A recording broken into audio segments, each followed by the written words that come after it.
Yo, what's up guys, Alf here, and today I'm going to be doing a new installment in the Under the Meta series where I go over a deck that I definitely think is strong and has a lot of potential, but isn't quite tier 1 for whatever reason. And in this episode I'm going to be going over my Pia Nalaar ThopterBlade deck in Historic. So Pia Nalaar is this new card from Aftermath, is this 2 mana 2/3, and whenever you play a land from exile or cast a spell from exile, you create a 1/1 Thopter token with flying, and then it also gets haste because of the passive ability. So I definitely think this is a card that has a lot of potential in Historic if you can find the right home for it, because being able to create a bunch of Thopters that have flying for free is really good at both applying pressure and clogging up the board as blockers. You know, the fact it has flying means that even decks like Wizards aren't able to attack past it, so kind of reminiscent of Sidemaster Thopterist, but for a mana cheaper, which is a really good deal. And then the other great thing about the Thopters obviously in Historic is we have Retrofitter Foundry, so if we're making a bunch of Thopters off Pia Nalaar, we can just feed them into Retrofitter Foundry and turn them straight into 4/4, so definitely a very powerful engine. The main puzzle with this card is trying to figure out a home for it where you have cards that enable you to play stuff from exile. So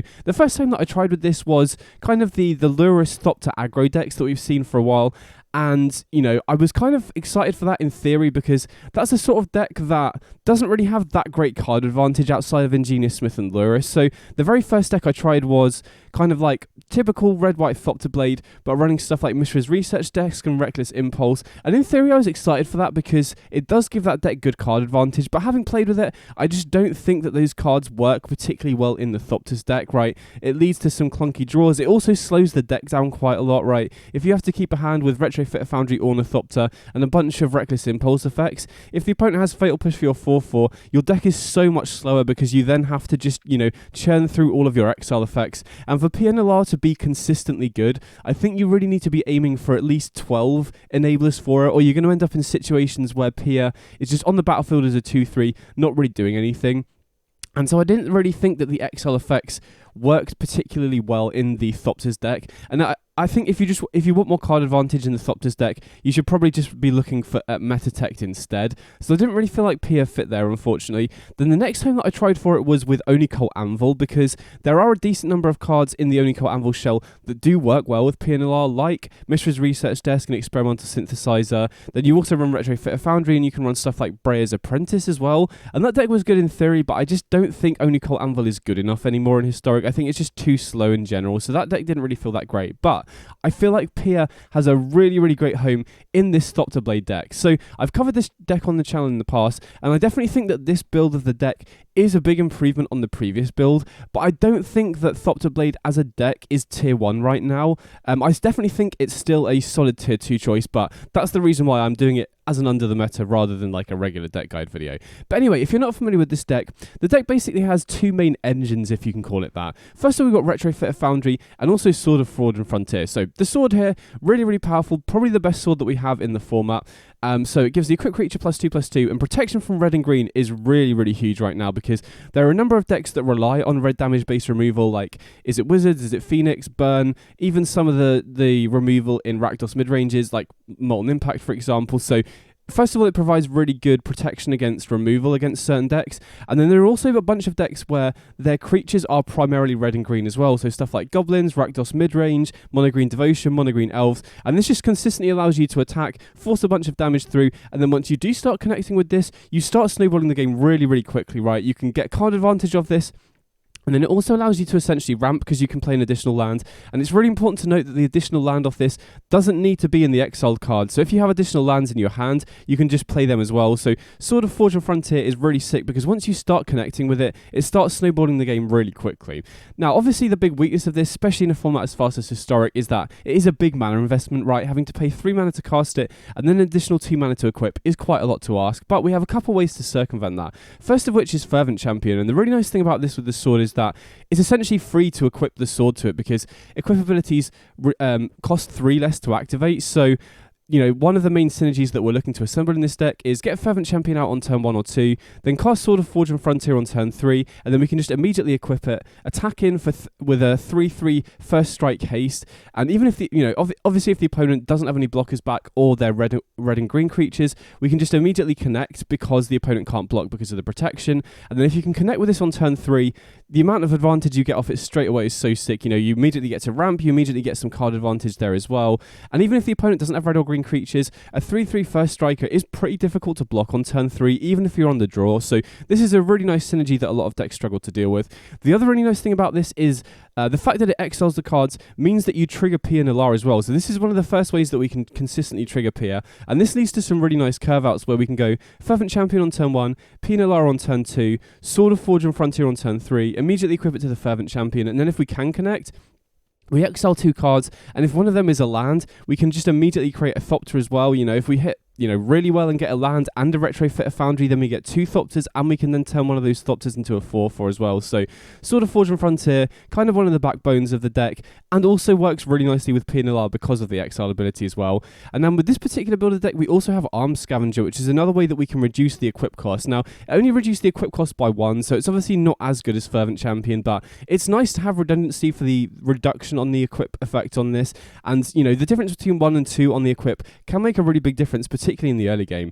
The other really nice thing about Armed Scavenger is that it basically conjures equipment to play every single turn. So first of all, this is really nice with the Fervent Champion because of the equip cost reduction. Basically everything that we can hit off this other than the Colossus Hammer can be immediately equipped to the Fervent Champion. So Armed Scavenger alongside Fervent Champion is really nice. But the main reason I'm really excited for this is because it allows us to consistently trigger Pia every single turn, because the card that we get off the spellbook, we exile it and then we cast it. So if we have Armed Scavenger alongside Pia Nalaar, we basically just get a free Thopter every single turn, which is a really nice engine.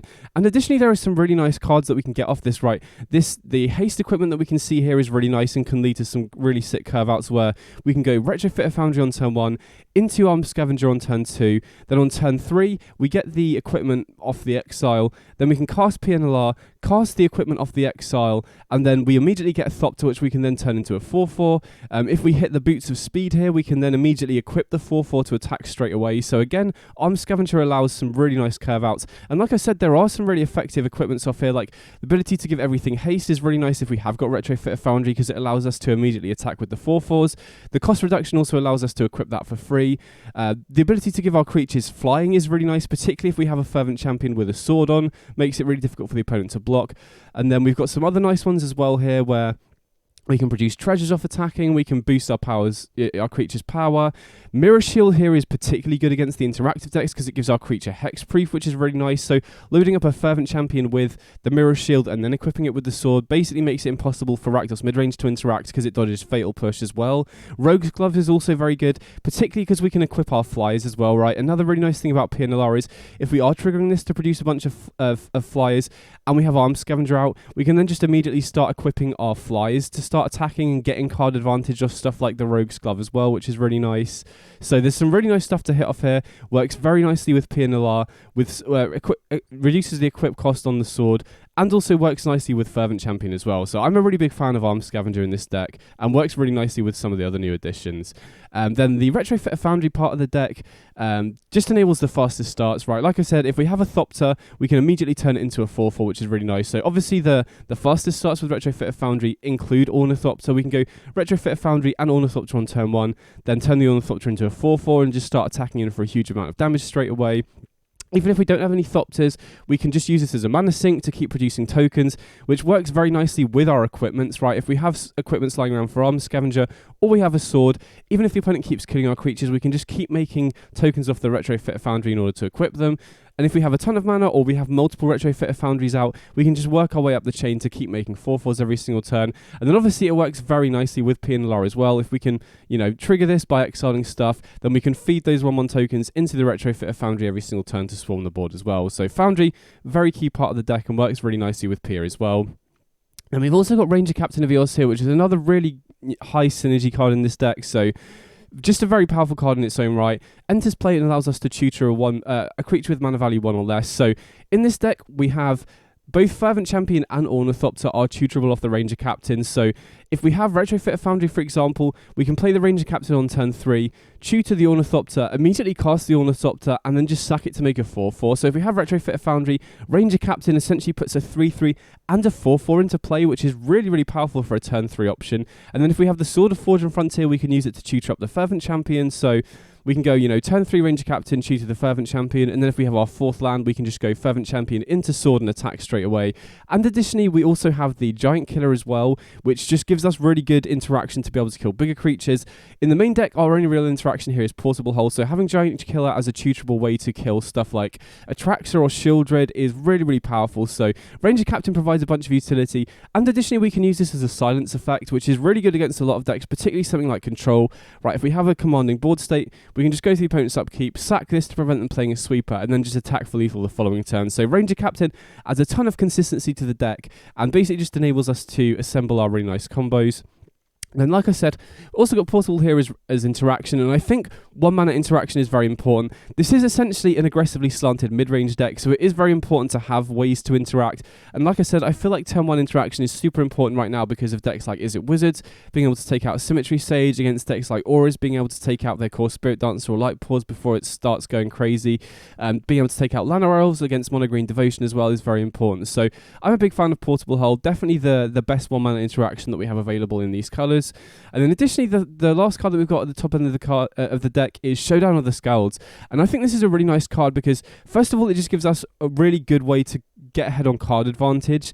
So this is really good against decks like Rakdos or Jund mid-range because they can interact in the early turns, and then if we have 4 mana and we rip this off the top, it just completely gets us back into the game as well. The other great thing about this card is that it synergizes really, really well with Pia Nalaar because, like I said, we really want to be aiming for 12 ways to trigger it so that we don't end up in situations where we have a Pia and it's not really doing anything. And between Armed Scavenger, Sword of Forge and Frontier and Showdown of the Scalds, we definitely have enough ways to consistently trigger it. And the nice thing about Showdown of the Scalds is if we don't have a Pia Nalaar, it helps us find it. And if we hit a Pia Nalaar off this and we have 3 other cards in exile, on turn 5 we can just go Pia Nalaar, then play a land from exile, immediately trigger it, and then, if all of the other 3 cards from exile of Showdown of the Scalds are castable that turn, we can then just immediately put 4 Thopters into play, which is obviously really powerful in general, even more so if we have a Retrofit of Foundry alongside it as well. So Showdown of the Scalds, generically powerful card in its own right, synergizes very well with Pia Nalaar, and then the +1/+1 counters that we get off this is really nice at just building up our board, applying a ton of pressure,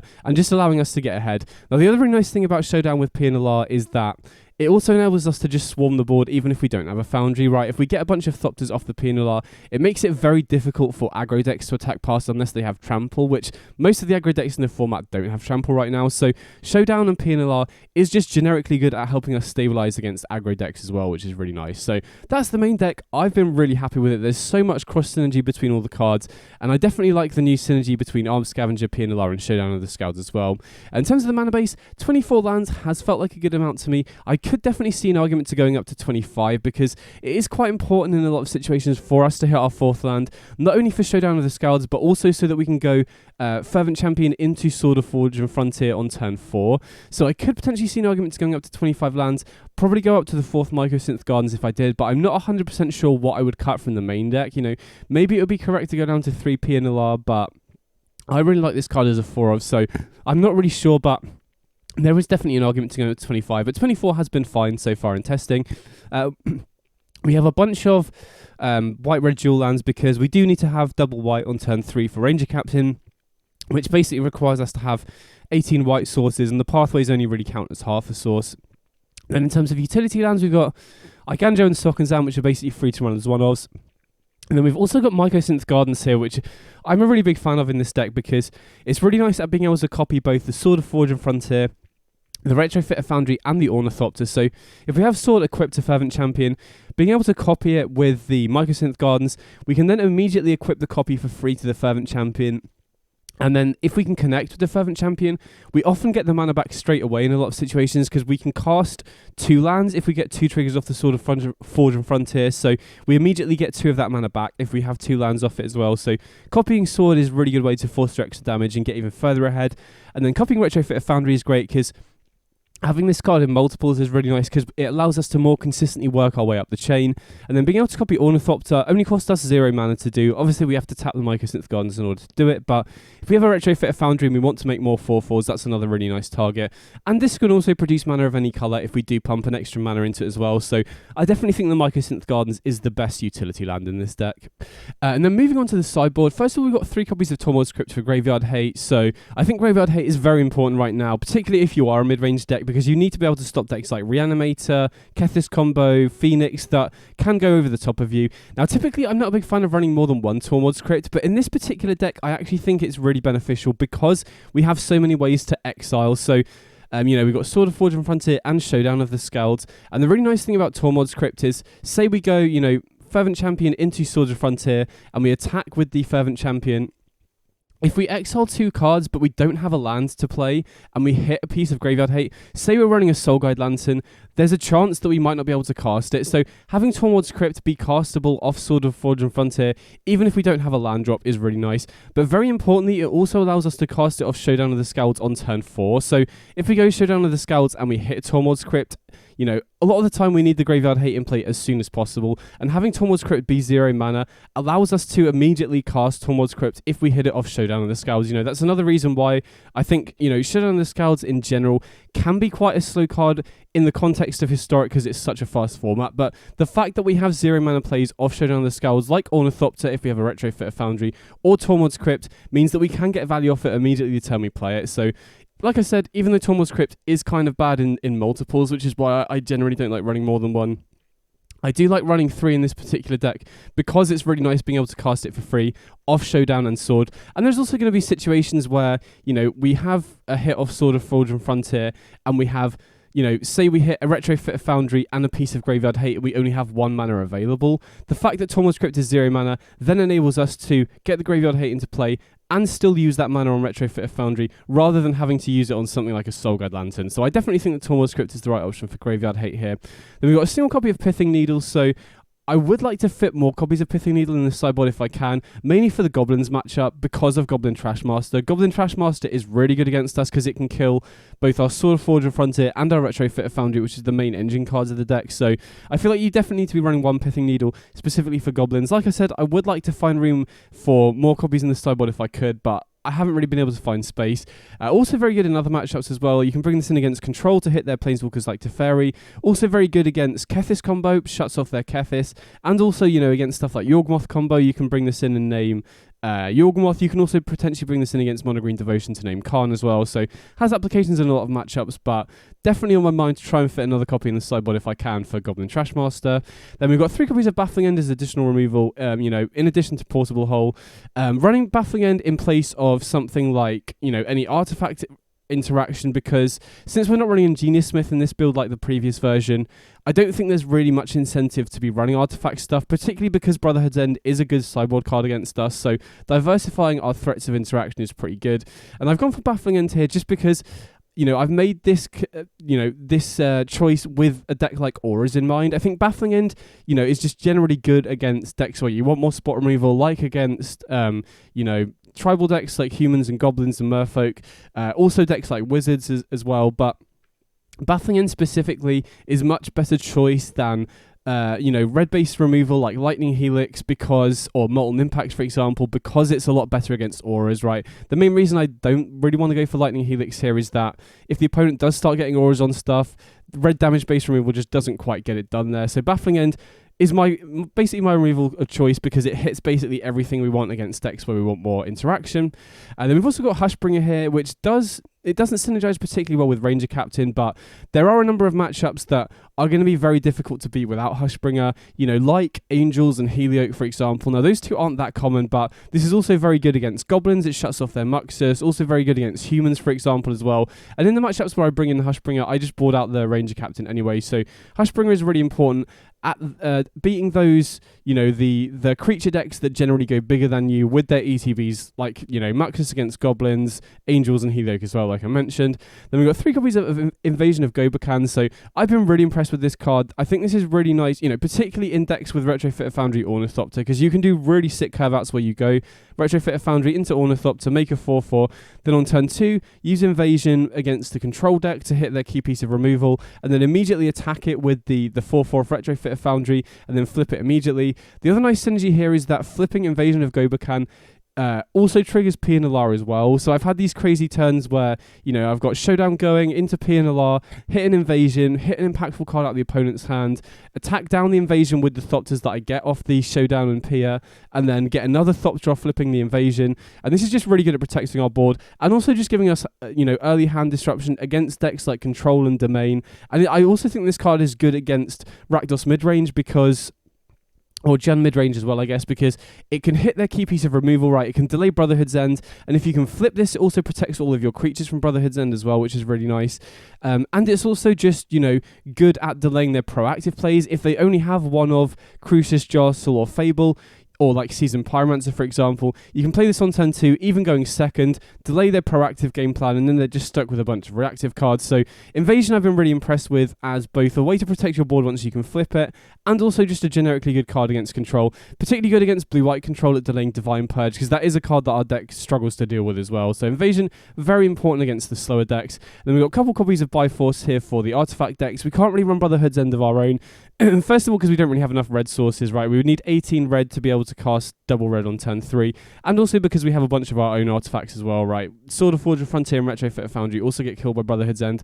So Bifrost is just nice as basically like a one-sided mass artifact removal. So that's the deck overall. Like I said, I've been really happy with it. The deck is a ton of fun to play.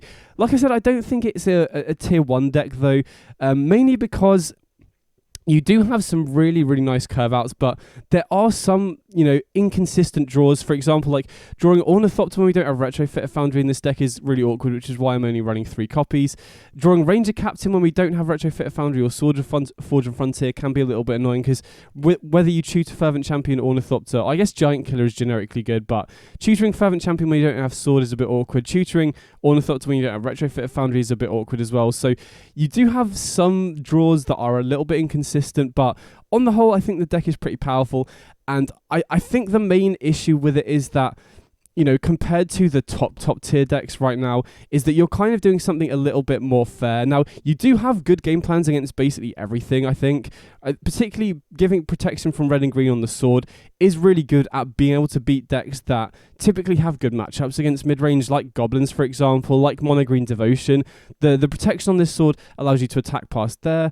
You have Graveyard Hate against the more degenerate combo decks like, Kethis combo and Reanimator, for example. So, and you like what you're doing is very powerful, particularly if you can start triggering Pia Nalaar and turning all of your 1/1s into 4/4s of Retrofit of Foundry. But I just think in terms of power level, it's lacking slightly, and I don't really think there's a good way to address that right now. Honestly, I think the deck is very high synergy.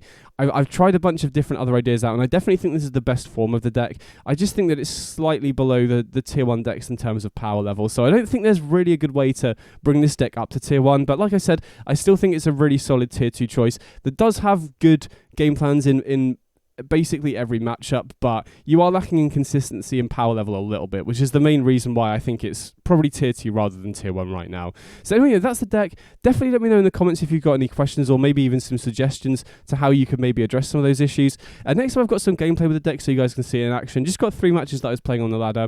Like I said, give me a shout in the comments if you've got any questions at all, and I hope you enjoy the gameplay. Big up.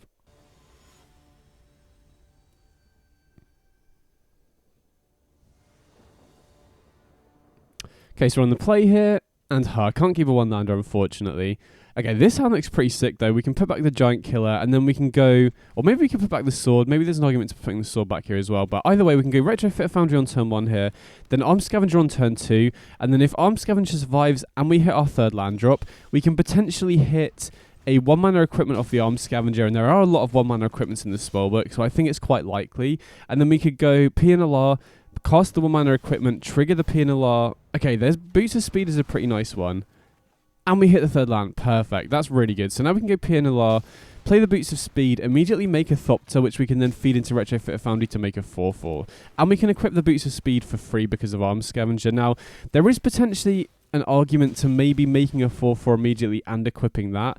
That is a little bit more vulnerable to interaction, but I guess if the opponent has a Fatal Push, they're probably more incentivized to kill the Scavenger or the Pia Nalaar. So I think last time I probably should have just immediately made a 4/4 and equipped that with Boots of Speed for additional power. Okay, so here I think Mirror Shield is very good. I presume we're against Reanimator here from what we've seen so far, but I like going for Tormentor's Helm here because that enables us to make another Thopter off the Pia Nalaar, which we can make a 4/4 and give it haste because of the Boots of Speed, and then also get the Sword of Forge and Frontier in play as well. Like, I'm not too worried about interaction at this point in the game because we're so far ahead on board already, I think. So get to equip the Tormentor's Helm here as well, which then makes it impossible for them to block any of our creatures cleanly. And now we're attacking for a huge amount of damage. So this was a very, very fast start. You know, these sorts of curve-outs are really sick. I mean, again, it did involve the opponent not having any interaction. If they'd killed the Armed Scavenger, then this draws a lot slower. But this kind of shows the power of some of the curve-outs that this deck can have. And, you know, I assume we are against Reanimator. I don't think they're going to be able to beat this, right? The only even Maindeck Brotherhood's End wouldn't get them here, right? They'd have to either name Artifact to kill the... Oh, wow, they're running Crocs and Kunaro. So maybe they're on the Altar of Dementia combo as well, which is interesting. Yeah, okay, they scoop up. I don't think they could have recovered there. So that was obviously a really fast start. So we're against Reanimator here, so I definitely think we want the Graveyard Hate. Portable Hole is reasonable, but I don't know. It's only really good against the Priest of Fell Rites, which we haven't even seen yet. I mean, I assume they're probably on Priest of Fell Rites, I think. So maybe I want Baffling End over Portable Hole, actually, because that also kills Crucius. But in general, I think I prefer having the Graveyard Hate here, because that's kind of a catch-all, right? It stops Unburial Rites and Priest of Fell Rites as well, so I think I like the sideboarding. You know, Portable Hole is decent here, but I think, like I said, Baffling End's better because it can hit Crucius as well, which is quite an important card to be able to hit, right? That can just snowball in the game if we don't have a way to kill it. But yeah, in general, I think our fair game, our proactive game plan is going to be able to beat theirs if we can shut off their reanimation. So that's why I think Graveyard Hate is the most important thing. Now, there was potentially an argument to keeping in Portable Hole or maybe bringing in Baffling End and cutting some other stuff, but I think as long as we can find the Graveyard Hate, we can just go underneath them. And to be honest, I have been considering, because at the moment I'm running, okay, we can't keep a one-lander, but yeah, at the moment I'm running, oh wow. I think we have to keep this on a 6, but we really need help off the top of the deck. I don't want to go below a 6 because they are running a Thoughtseize deck, so... But yeah, sorry, I was saying that I'm running 1 Crypt, 2 Soul Guide Lantern, but I've been thinking about potentially swapping the Soul Guide Lantern for just 3 Tormod's Crypt because we have so many ways to exile, and if we hit an exile off Sword of Forge and Frontier where we... sorry, what was I trying to say? Yeah, where we don't have any extra land drops, Tormod's Crypt being 0 mana and being castable in that situation is pretty important, I think. So we're going to Ranger Captain here. Since we have the Sword of Forge and Frontier, I'm going to get Fervent Champion, but I could definitely see an argument to getting Giant Killer if we're worried about Atraxa or Priest of Fell Rites, but I mean, or Serra's Emissary, sorry. But since we have the second Ranger Captain here, we can shoot a Giant Killer off that. Just got to hope they don't have a discard outlet here. Okay, no reanimation is really big. That's very important to see. So we could go for Fervent Champion, Sword of Forge and Frontier here, but I feel the opponent has to have interaction here, right? Or they would have played something else last time if they had Crucius, if they had a discard outlet for their Priest of Fell Rites. So I'm thinking I'll probably go attack and then Showdown of the Scouts here, just because I'm very confident from how they've played they must have a piece of interaction, or it just doesn't make any sense, unless their hand is like all lands or all reanimation targets. Well, they block with the Priest.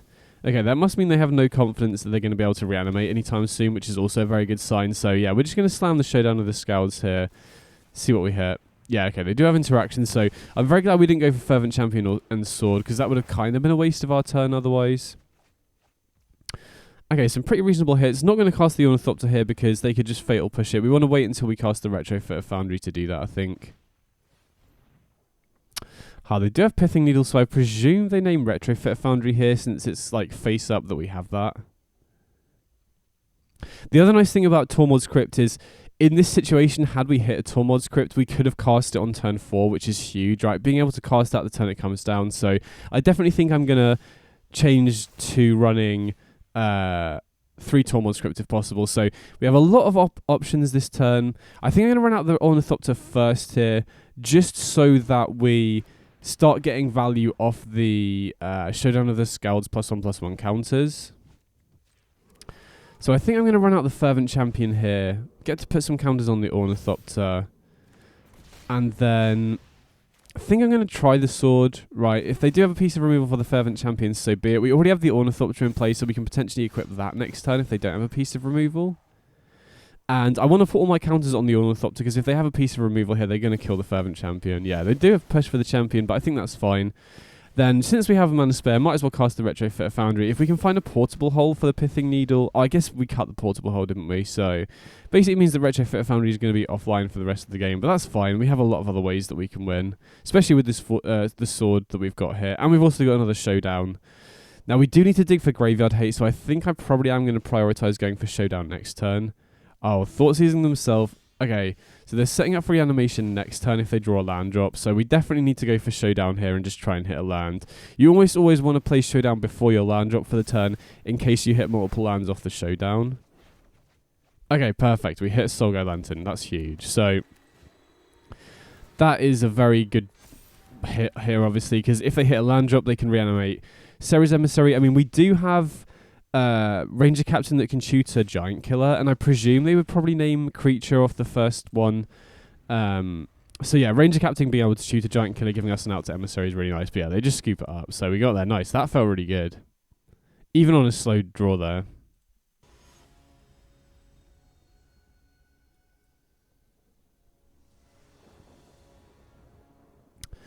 Okay, so we're going second here.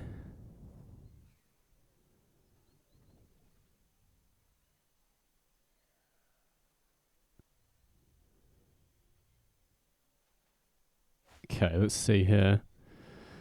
I mean, I think this isn't great, but, you know, having Showdown at the top of the curve and early interaction makes me think I might keep this, right? Obviously, you know, Ornithopter without Retrofit Foundry isn't that great, and Fervent Champion without Sword, I mean, it's still an aggressively slanted one drop. So, I don't know, I feel like I want to keep this on the back of Showdown. You know, Showdown really ties us together. If we draw Retrofit Foundry, we've got the Ornithopter. If we draw Sword, we've got the Fervent Champion. If I didn't have the portable hole, then I think this is probably a mull. But the fact we have early interaction means we have game against most decks with this hand, and we have a lot of good top decks. Okay. Turn 1 Channel is interesting, so... makes me think we're probably against Phoenix, especially because I don't have Gigantha as the companion. Not going to run out the Ornithopter here, just because in case we draw Retrofitter Foundry, you know, I don't want to run out the Ornithopter and then give them a target for their removal. You know, obviously it's not as big of an issue on turn 2 here, but as we get towards, you know, turn 3 onwards, I really don't want to run out stuff that could potentially give them a target for their removal spell if they want to bring back Phoenix. So, we do have the Pia for turn 2, and thankfully, unless they have Strangle, I guess if they bin 2 spells here, they could Fiery Impulse, but... you know, they'd have to get Spell Mastery online for them to be able to kill this for 1 mana. I mean, again, they do typically run Strangle, so it could die straight away, but if Pia Nalaar does survive and we can go off with Showdown of the Scalds, then we can flood the board with Thopters, which is going to make it really difficult for them to attack in with their flyers, even if they do get back Phoenixes. Okay, so they consider him been a Ledger Shredder, which is interesting. Looks like they're hovering over the Pia, so maybe they have a removal spell as well. Yeah, they do have Strangle, so if they have Faithless Looting here... that could be a bit of an issue. Okay, tap land, perfect. That's really good to see. So I'm going to hold on to like Ganjo. Going to play out the Fervent Champion because if we do draw another land off the top, then I think I'm more interested in using the Iganjo as a removal spell. I think it's still probably correct to hold on to Ornithopter here, just in case we find the Foundry. I'm going to set stop during the opponent's turn just to represent some interaction here. I was a little bit slow, so hopefully they don't clock that we don't have anything here. Okay, they hit Symmetry Sage off the iteration. Looks like they're just passing here, so okay, I've got a hope. We did draw another land, but we really need an untapped land. Now, we could play, you know, we could get blown out by Spell Pierce here, but, you know, there's no point in playing around that. We'll just fall too far behind if we do, I think. So that obviously wasn't the best hit off Showdown. You know, this is kind of the reason why I've been hesitant to go up to 25 lands. I think going up to 25 lands in this deck does make sense because we really need our 4th land consistency for Showdown and Fervent into Sword, but if you run too many lands, then I think it makes Showdown worse, because you are going to end up with more Showdown hits like this. Okay, no spell to trigger the Symmetry Sage is really good to see. So here, I think we go Mycosynth Gardens, then Ranger Captain. We can start putting some counts on the Fervent Champion, which allows us to attack with it this turn. I mean, we're going to be using the Portable Hole anyway. So here, I think... there is an argument to maybe going for Giant Killer because of Ox of Agonis. But I think I just need to start applying pressure back here. There's no point in getting Ornithopter when we already have one. And we don't have Retrofit Foundry. If we had Retrofit Foundry, then I think it makes a lot more sense to get Ornithopter there. I'm going to go and put all the counters on the Fervent Champion. I am going to cast the Ornithopter here to get counters as well, but I'm going to try and get my creatures up to 4 toughness so they don't die to Strangle or Fiery Impulse. So I'm going to put another counter on the Ranger Captain here. And that was going to be really hard for them to pick apart our board, right? Phoenix is reliant on their red damage-based removal to kill stuff. So the only way they're going to be able to kill Fervent Champion or Ranger Captain here is either with multiple burn spells or with Lightning Axe, which is, obviously pretty good for us. So definitely going to run out the Showdown here. We're getting more counters on stuff, so I think I'm just going to load up the Fervent Champion here. If we can get Fervent Champion to 6 toughness, especially because it's a first striker, that's going to make it almost impossible for them to kill it. So that's definitely a better hit. We got 2 playable cards off it. Now again, we don't have Retrofit Foundry yet, so these Ornithopters aren't doing that much. I mean, I guess their chump block is in the air, which is definitely relevant, but I'm going to keep loading up counters onto the Fervent Champion here because it's going to basically be impossible for them to deal with unless they have Fading Hope, and I very much doubt they're running Fading Hope in the main deck. If they are, it's going to be very low numbers, so maybe it's greedy. Maybe I'm supposed to spread the counters out a little bit once we hit 6 toughness, but I really don't want to put counters on the Ranger Captain because I can definitely see wanting to sack the Ranger Captain during upkeep if we keep building up a big board. So maybe there's an argument to starting putting counters on the other Fervent Champion instead, but I think it's going to be really hard for them to deal with this Fervent Champion, so I'm just going to keep making it bigger. Again, maybe there's an argument to starting putting counters on the other Fervent Champion, but we don't really have enough spells to get that to 5 toughness anyway. Okay, so they got Shredder into Fiery Impulse to kill the Armed Scavenger, and then I assume they're going to escape the Ox of Agonis here.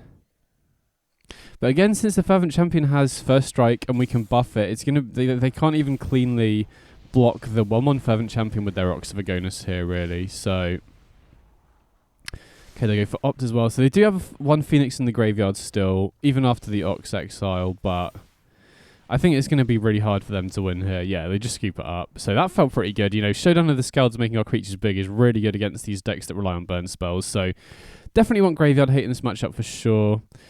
Unsure what we want to cut here, though. It's difficult. Like, Giant Killer is a consideration, but that is a way we can kill Ox of Agonis. If they brought into Crackling Drake, that can also kill it as well. So we might just have to trim around the edges here a little bit. Maybe go down 1 Showdown, 1 Pia because it's legendary. Probably an Armed Scavenger as well. And I could see running it back like this, potentially. I think I want to keep the portable holes in because most of the common configurations of Phoenix, all of their non-Phoenix threats are 1 or 2 mana. Ledger Shredder, DRC, Symmetry Sage are the most common ones. I occasionally see Sprite Dragon as well.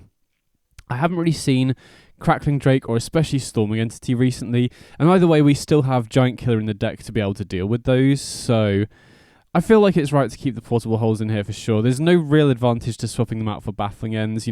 Portable Hole does die to Brotherhood's End and a Braid, which I imagine they're probably going to be bringing in against us. But being 1 mana as opposed to 2 mana is pretty huge. And like I said, Phoenix basically runs no 3-drop creatures, so there's no real advantage to doing that. So I'm pretty happy with how we sideboarded here.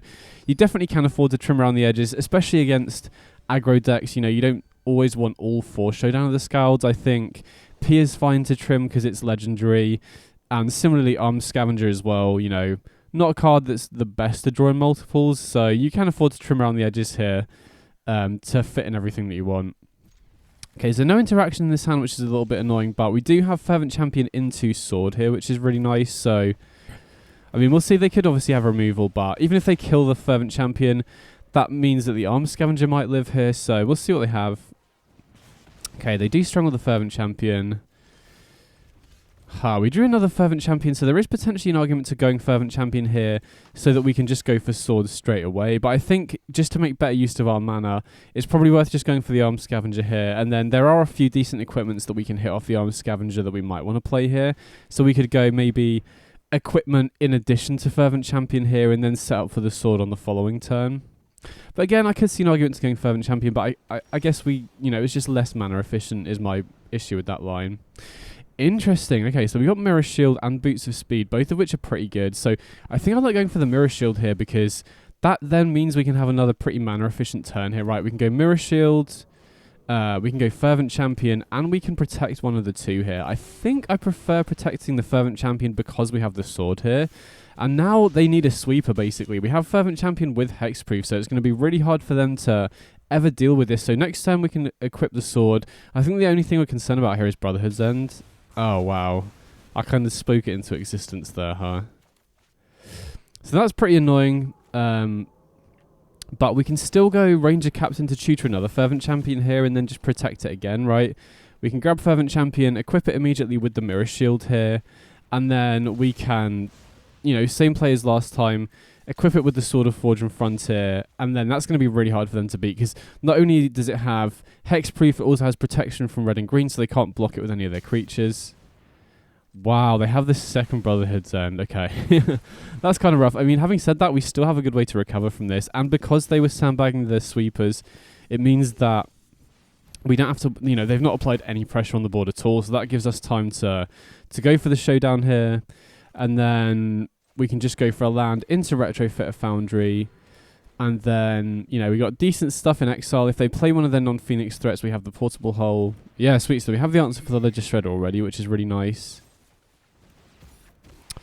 Okay, so they braid the Retrofit Foundry and they've been a Phoenix. Okay, sure. So that Phoenix is a little bit annoying, but I still feel like we're ahead enough where that shouldn't matter. Oh, okay. Pia is a sick draw here. So now we can go Pia, play a land, and if they don't have a way to kill the Pia straight away, we're going to get a ton of Thopters here. Would have been better to have the Retrofit Foundry, obviously. Looks like they might have a Fiery Impulse. Well, they're considering something. They obviously have something to cast off this red mana, so if they have Fire Impulse, they have to use it now. Oh, Lightning Axe pitching another Phoenix, I mean, at least we got one token, which means that we can actually get counters on here, which is really nice. Now, again, we do get to, well, they do get to connive with the Ledger Shredder, but I still feel like it was correct going for the Pia there, just because the upside is so high. If we can get a bunch of Thopters in play, it's going to be really hard for them to attack past, so now we have both the Mirror Shield and the Sword in play, so assuming they don't find a piece of interaction to kill the 3/3 here, we can start connecting with the Sword next turn, which is really good. But yeah, the opponent's interaction has lined up pretty well against us this game. Them having those double Brotherhoods End early on was pretty rough. And, you know, if we had the Retrofit Foundry, we could have turned this into a 4/4 straight away, which means then they basically need Lightning Axe or Fading Hope to be able to kill it. So they're definitely going to be bringing back Phoenixes this turn, which is a bit annoying. Just got to hope they don't have a removal spell for this 3/3 as well. Because if they don't, we can start connecting with the Sword and start snowballing the game even further. So it looks like they're hovering over the artifacts and the creature. Yeah, okay, so they do have a Braid as well. That's pretty rough. So like I said, opponent's interaction has lined up pretty well against us this game, but we're still in with a shot. Okay, that's a sick top deck. That's really good. So now we can go Fervent Champion, equip the Sword, equip the Mirror Shield, and I think I'm just going to go for both swords. Actually, wait, I should have played the Sword first, because protection from red means that we can't target it with the Showdown +1/+1 counters. If I'd played the Sword first, we could have made this a 6/6, which would have been even better. Oh, wow, okay, so we hit Graveyard Hate. So this is a prime example of why Tormod's Crypt is better than Soulguide Lantern in this deck, because we can play the Graveyard Hate and still have mana to cast the Sword as well. And then we can, I think we have to exile their graveyard now to stop them escaping the Ox, right? Otherwise they're just going to be able to escape it and refuel their hand. And then we can just equip both the Sword and the Mirror Shield to the Fervent Champion here. And it's one short of lethal, but I'm pretty sure we should be good to win here now. It's going to be basically impossible for them to kill this Fervent Champion. Okay, they do have the triple Phoenix here. So we do take 6, but we don't really have a good way to force their, like, they can just block with the Symmetry Sage here, obviously. They might not, though. They might think that their only way to win is to just rip a spell off the top, you know, rip a way to kill the Ornithopter. But it does feel like a mistake letting us connect with the Fervent Champion here, right? We put them down to 1, and we get so many cards off the top. We also get 3 additional land drops here. So if I was the opponent, I definitely would have blocked there. But I can see the argument why not. Maybe they feel they're so far behind, their only way of winning here is hope that I brick. But we get to see so many cards here. So we get a bunch of extra land drops. And then we can go Ranger Captain to get Ornithopter to then sack to the Foundry. So we get an extra Ornithopter here. We could get a Giant Killer, but, you know, even if they draw Crackling Drake, I think we're winning here. Then we go another Ranger Captain, and now we can sack in the upkeep to stop them chaining spells together to bring back the other Phoenix as well. Then we go for Ornithopter, and then the Retrofitter Foundry. So now we have enough chump blockers that I don't think there's anything they can draw to get them back in the game now, especially because we can stop them casting non-creature spells off the top. I mean, having said that, they can still block the Fervent Champion, but yeah, I don't think they're going to be winning this one. Sweet.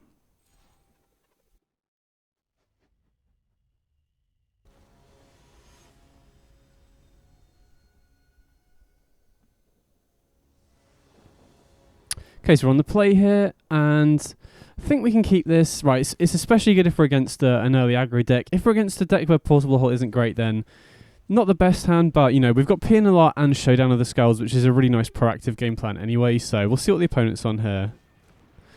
Okay, Blazing Root Waller, so that makes me think they're possibly on Winota. That's the only deck I can think of that would run Inspiring Vantage and Blazing Root Waller, so they could potentially be on our Winota list. Now, it's definitely interesting whether we want to go for Pia Nalaar or Portable Hole here. I think I like going for Pia Nalaar just because, you know, if we draw another white source, we can double Portable Hole, and, you know, I like getting a blocker in play here in general. Now, that does make some of their removal a little bit more live. I guess, I can't even remember the exact removal suite I was running in this deck. I remember Bone Crusher Giant, maybe, I guess Fatal Push as well, since it's a Crucius deck. Okay, we did draw another white source, which is great. So now we can Portable Hold both their creatures, which is really huge. Start attacking with the Pia Nalaar, and then hopefully we can draw our fourth land and go for Showdown, and then Showdown plus Pia Nalaar is really strong. It's going to be hard for them to beat, and then I think there's no real risk to running out Ornithopter here, right? There's no Crocs that we have to worry about. If I thought they were running Crocs, then there's an argument to holding onto it to discard, but, you know, running out Ornithopter here seems fine, because if they're going to use removal, I would much rather them use it on Ornithopter than Pia Nalaar. So we get to hit the fourth land for Showdown, which is huge. Wow, and we hit 2 Ornithopters, so we can immediately make some free Thopters off the Pia Nalaar, which is sick. Now, there is definitely an argument to holding on to these Ornithopters to trigger the +1/+1 counters on Showdown of the Scalds, but there's also the risk that they would kill the Pia Nalaar before we untap. So I think it's worth going for the Ornithopters there, since I value the additional 1/1s over the +1/+1 counters. But I could definitely see an argument to holding on to it there. But either way, we have a lot of creatures in play now, you know. We have a lot of potential chump blockers, which is nice. And if we can find Retrofitter Foundry, this board just becomes pretty ridiculous. Okay, so they attack with the Crucius, which makes sense. I think I might as well just chump block here, right? Even if we do find a Retrofitter Foundry, it takes 4 turns to turn all these into 4/4s. So I can, you know, they could still definitely have a Winota here, potentially, because they, you know, Crucius is a human, so it won't trigger Winota. Wow, they choose not to do anything with Crucius. That's pretty scary. I mean, either way, we still get to make more 1/1s off the Pia Nalaar here. And I think I'm going to make Pia Nalaar a 3/4 and then potentially just so it can't get hit. I guess, maybe I'm supposed to put Pia Nalaar up to my logic there was we turn it into a 3/4. It can't be blocked by Crucius or Bloodtithe Harvester, but that doesn't really make a ton of sense because, you know, we were going to kill the Harvester anyway. If I was going to make it up to 5 toughness, that kind of makes sense, because then it doesn't die to double Bone Crusher Giant or, you know, Bone Crusher Giant plus Bloodtithe Harvester's ability. But either way, I am concerned a little bit here because they could still very well have Winota, but we're on the front foot here. We have 4 1/1 flyers in the air that's going to be dealing, you know, put them down to 3. We drew an on-land off the top, which is really nice, and Arm Scavenger is really sick because it consistently enables us to trigger the Pia Nalaar, but more importantly, it also allows us to put a counter on something, so we can put a counter on the Pia Nalaar, which means they can't cleanly block it with the Bone Crusher Giant. I'm not going to play the Mycosynth Gardens yet because, you know, we're representing having something like an instant speed piece of interaction here. Either way, we get to put them down to 3. They have to block here. Wow, they just block with the Crucius, so that makes me think they must have a Winota in hand, right? They really want to attack with the Bone Crusher Giant, I guess. And definitely going to run out the Mycosynth Gardens here. You know, again, we could hold on to it to bluff, but there's a very real chance that we draw a Showdown of the Scalds, which would, you know, and then if we hit multiple lands off that, we want to be able to cast everything. So generally, it's best to play your lands out with this deck because of Showdown of the Scald. So they do have a Winota, but I can't think of anything that saves them here, right? If they hit Will, they can only steal one of the Thopters. If they hit Seasoned Pyromancer, that doesn't stop any of the blockers in the air. I guess they can Pyromancer into removal here, but they'd need 2 Fatal Pushes to survive. You know, having these 1/1 flyers is pretty important. So this is kind of another reason why I'm glad that I went for the Ornithopters the turn I did, because we got to get in for additional damage, basically. I think had we not had them at such a low life total, we're definitely losing the long game here, because they have a much more powerful mid game than us. So being able to get that early aggression online was pretty important. So yeah, it looks like they're running the list that I posted. So in terms of sideboarding here, kind of interesting. I think, not 100% sure what the best cards are here. There's an argument to bring in Baffling End as additional removal, but, you know, the only thing that really hits is Crucius that the other cards don't. So I think I'm just going to run it back as is. That felt pretty good. Portable Hole kills most of their early threats, which is the main things we're interested in killing, right? It's important that we kill their non-humans so that Winota isn't that threatening. And then, you know, the sword is going to be, you know, the fact it has protection from red is going to be particularly important against the majority of their creatures as well. Oh, sick. Okay, speaking of which, double Fervent Champion into sword is really good, plus Portable Hole as early interaction. So, in general, I think this matchup is probably unfavoured for us, because they're kind of doing a similar mid-range thing, but generally go over the top. Well, they are on a Multi 5, though, which is obviously pretty beneficial to us. Okay, interesting. We draw an Ornithopter, so, you know, there is an argument between going Portable Hole and Fervent Champion. I think I'd like going Fervent Champion here. And then we can potentially go Fervent Champion into Portable Hole next turn. Harvester. Okay, so I'm glad I kept the Portable Hole, because I'd much rather kill the Harvester than the Blazing Root Waller here. So we get to Portable Hole the Blood-Tithe Harvester. Run out the Fervent Champion. Get in for 4, and then we can, you know, equip the sword next turn, which is going to be really good. But yeah, like I said, I think I'm also going to run out the Ornithopter. Actually, yeah, I might as well. I don't think there's much consideration to not doing that here. But yeah, I'm very glad the opponent did Multi 5, because like I said, I do think this is a tricky matchup. I think we managed to steal that game 1 there just by having, you know, Pia into Showdown to get a bunch of creatures on the battlefield. Had they had a better curve out, or we hadn't had as much removal, I think they generally go over the top of us. So getting fast starts like we did last game and this game as well is going to be quite important. Really nice that we got double Fervent Champion here, because even if they have a removal spell for one of them, we can just equip it to another, unless they have a way to kill the sword here. Okay, so maybe they still have Fatal Push, right? They're probably best for them to wait for us to attack. Don't get the second buff of the Fervent Champion, because the one with the sword has protection from red. We do get to connect, which is huge. We don't get any hits, but we can play the land from hand, which enables us to cast the Giant Killer here. And then we do lose the Ranger Captain, but we have the second sword in hand, so they basically need land into Winota into a good hit here. Okay, they do have Winota, so... But again, I don't think... Oh, wow, they completely whiff. So yeah, this match is definitely going my way, which I think is, you know, a very good thing for me, because, like I said, I do think this is probably not the best matchup. I probably should have manually tapped the white mana so we have red available here. But either way, we put them down to 2, and it's going to be really hard for them to block these, the Fervent Champions. So we get to play both lands here and a Retrofit Foundry. And then we can hold up the Giant Killer to tap down the Blazing Root Waller to stop them getting any Winota hits. So yeah, I think it's going to be really hard for them to win from this point. So yeah, we did get a bit lucky with them mulling to 5, but that felt pretty good for a bad matchup.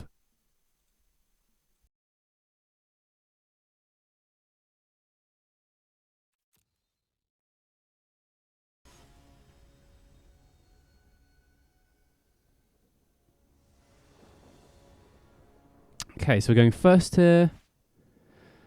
And I can't keep this one, unfortunately. Can keep this one, though, I think. And interesting what we want to put back here. I think it's between the Mycosynth Gardens and the Arganjo. I think probably the Gardens here. And then we can go Foundry on 1, Pia on 2, and then if we draw another land, we can go Showdown, which is really good with Pia and Retrofit a Foundry. And if we draw something better, we can just cast that instead. Irrigated Farmland, so almost definitely against control here. So very happy to be on the play. Very happy to have a curve out on turn 1 or 2. Okay, we do draw another Pia, so don't have anything to play on turn 3, but Thankfully, we can just use Retrofit Foundry as a mana sink, which is pretty nice. So let's see what the opponent has here. Okay, tap land. I mean, we still have to be wary of Censor and Dry Disruption, so I'm still... Okay, perfect. I was going to say I'm still quite hesitant to go for Showdown here, because if that gets hit by Censor or Dry Disruption, that's really bad. I think I would rather go Ranger Captain here. Then we can go Ranger Captain, Tutor and Ornithopter. Okay, opponent didn't have a counterspell. I guess they could have had... Wow, opponent just keeps it up. I guess they just can't beat into another 4-4. They must be missing a sweeper there or something. So... This is definitely a matchup for the invasions, and then I think we can just trim Giant Killer and Portable Hole and just bring in Pithing Needle here as well. You know, Needle isn't as good here as it is against a deck like Goblins or, you know, Kethis combo, for example, because it does get hit by Divine Purge, which is one of the better cards against us from their side. But yeah, Ranger Captain into Ornithopter when we already have a Retrofit Foundry is particularly good against control because we can immediately make a 4-4 and then potentially sack it during the upkeep. So even if they did have a sweeper, we can just blank it and then, you know, potentially attack him for another turn. But yeah, that Ranger Captain top deck was really nice because it just presented so much pressure immediately. So this hand is obviously lacking... Oh, okay, sick. I was going to say, this hand is obviously lacking a bit of top end, but against control, having early aggression I think is more important. But yeah, drawing Retrofit Foundry is gas here. We can just turn this Ornithopter into a 4-4. Now again, we do need to be wary of Archmage's Charm. Archmage's Charm stealing the 4-4 can make it really difficult for us to attack, particularly because we don't have Portable Hole in the deck anymore. But I still think it's worth just going for here, right? You know, you do need to get aggressive. You can't play around everything against control. So, and you know, our clock is so much slower if we don't.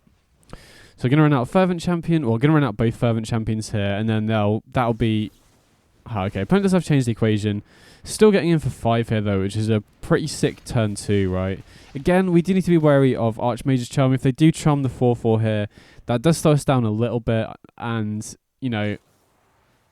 okay, they just Fragment Reality the portable... the Retrofit Foundry, which does give us an Ornithopter. Can't really do that much with it now, though, but... Oh, okay, that's a good draw. I mean, I'm going to slam the sword and just equip it to the Fervent Champion. If they have a counterspell or piece of removal, so be it, but, you know, they might not. I mean, if they have a piece of removal, they have to use it on Fervent Champion here, or we're just going to start pulling ahead. You know, if we find the 4th land for Showdown, wow, we get to connect. Okay, that is huge. And we did find the 4th land. Okay, that's really nice. So now we can go for the 4th land. And now even if they have a sweeper, we have enough lands to go for Showdown while they're tapped out, which is really nice. Okay, they cycle the farmland. So yeah, we do have some very aggressive starts, which does make it difficult for control to deal with. Now again, they do have Divine Purge, which is the best card in the matchup. Okay, they got Supreme Verdict, but we get to keep the sword and we get to Showdown while they're tapped out, which is really nice. So definitely going to slam the Showdown here for sure. Get 4 new cards. Now, this does give them a potential window to slam to Fairy, but with Pia in hand, we can make hasty Thopters, and the Thopters having haste is so good against Planeswalkers here. Okay, they have Hall, so we don't have to worry about Teferi. Okay, they do Archmage's Charm the Retrofit Foundry, which is, you know, pretty good considering we had the Pia Nalaar, right? If they'd let us untap with the Foundry, we could have made a bunch of 4-4s over the next few turns. So I would love to go Pia Nalaar to get Thopters here, but... with the amount of mana we have, we can go Armed Scavenger, Ranger Captain, and use Ranger Captain to shoot a Fervent Champion and attack, which seems like the best line to me. Now, we do have to be wary of the 1 mana they have available here, but we can potentially sack the Ranger Captain before we play the Fervent Champion, but Arena's giving away they don't have anything here, so this is always a thing you should try and do. Barely anyone does this, but... if you, I'm going to set a stop during the opponent's upkeep just so we can sack the Ranger Captain in case they have a sweeper, but if you're playing a deck, especially like Control, and you don't have anything, you should always set stops to represent an instant. Otherwise, you know, if they had set a stop, I probably would have sacked the Ranger Captain during my turn so we could connect with the Fervent Champion, but Arena gave away information that they didn't have anything, so going to sack the Ranger Captain here just so they can't play a sweeper. And sweet, yeah, that was a clean win. That felt really good.